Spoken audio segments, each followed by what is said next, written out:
Con noi quest'oggi abbiamo il presidente provinciale della Coldiretti, Marco Calaon, reduce da una presentazione alla stampa sul chilometro Zero Point, una delle ultime iniziative condotte dalla Coldiretti in collaborazione con le altre associazioni di categoria, che calca un lungo percorso cominciato con Campagna Amica, Fondazione Campagna Amica, con un sacco di iniziative. Comunque lasciamo spiegare a lui il senso di questa iniziativa e soprattutto del perché chilometro Zero Point. Chilometro Zero Point non è altro che l'evoluzione del chilometro zero, utilizzando quelle che sono le innovazioni tecnologiche, l'utilizzo della rete, del web, del computer, non è altro che una vendita online di prodotti organizzata, nel senso che sia domanda che offerta è gestita in un unico contenitore, che è appunto il chilometro Zero Point, e dà la possibilità di fare business, perché è business to business, quindi per operatori dell'agricoltura e per operatori della ristorazione e della trasformazione, e dà la possibilità di acquistare prodotti di svariate aziende che sono appunto iscritte nel sito e conferirle in uno stesso momento a chi è il potenziale acquirente. Quindi minor spreco di consumo di carburante per fare le consegne, minor spreco di tempo per chi deve fare anche le consegne e anche per chi deve riceverle. Per quanto riguarda la qualità, la Coldiretti da sempre sta facendo una battaglia, prima di tutto sui prodotti che sono basati sulla stagionalità, sulla qualità dei prodotti stessi, perché ci battiamo perché siano i prodotti del territorio, e i prodotti del territorio sappiamo bene essere quasi sempre molto meglio di quelli che arrivano da altri territori, specialmente se non sono territori italiani. Comunque a questo progetto è stato anche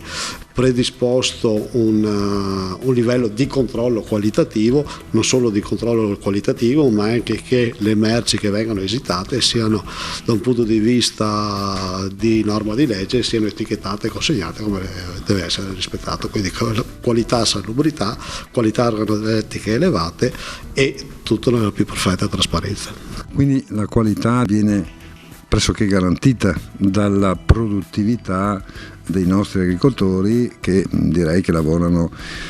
con molta coscienza, anche se mi pare di capire che i risultati da un punto di vista della redditività, soprattutto a carattere generale, non sono proprio nel massimo delle loro aspettative. Cioè, voglio dire, questa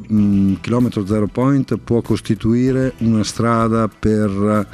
non dico aumentare, ma quantomeno integrare un certo loro tipo di reddito, ponendosi direttamente sul mercato e saltando alcuni passaggi? Sappiamo benissimo tutti quanti che l'agricoltura è uno di quei settori che non riesce a determinare il prezzo in partenza, e quindi lo subisce da chi ci sta dopo. Qualsiasi forma di mercato organizzato, e questa ne è una, altri li abbiamo già proposti, mercati contadini, vendita diretta, fan market, e fra poco arriveranno anche le botteghe di Campagna Amica. Sono situazioni in cui il prezzo di mercato lo fa il contadino, lo fa l'imprenditore agricolo, non lo fa più chi acquista la merce, il commerciante o il livello intermedio che si trova sul mercato. Questo quindi significa un peso decisionale diverso nei confronti della GDO? Significa che se le nostre imprese hanno coscienza di quali siano gli strumenti che hanno in mano, possono seriamente svincolarsi da quello che è il fardello che la grande distribuzione sta scaricando. Parlo di fardello in senso di mancato reddito, perché in questo momento le GDO stanno pagando dai 150 ai 180 giorni dopo la emissione di fattura, e quindi possono liberalizzare il prezzo e possono creare qualcosa che sia fatto direttamente per loro e non per gli altri. Quindi quanto detto o annunciato dal ministro Catania nel corso dell'ultima fiera agricola,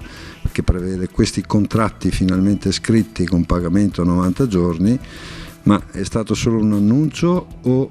il discorso sta andando avanti? Ma per quanto ho conosciuto io il ministro Catania, che l'ho visto diciamo ormai una decina di volte, mi sembra che la stia prendendo molto sul serio anche questa battaglia. D'altra parte siamo chiamati a fare dei grandi sacrifici per rimanere legati a un'Europa a nostro avviso molto importante per tutti i sistemi, compreso quello dell'agricoltura, però per rimanere agganciati all'Europa da un punto di vista monetario, finanziario e da un punto di vista anche di debiti in regola, devono esserci anche le condizioni di mercato che sono similari agli altri. I paesi europei ci sono 30 giorni dopo che è stata messa la fattura, non 90. Quindi però rispetto ai 180 o forse oltre potrebbe già essere un buon risultato questo, o no? Certo, un passo alla volta per andare verso quella che è la normalizzazione, tutto quello che viene ben venga, però bisogna avere anche il coraggio di dire qual è la situazione in cui stiamo vivendo e in Italia l'agricoltura sta vivendo questo momento e questa situazione.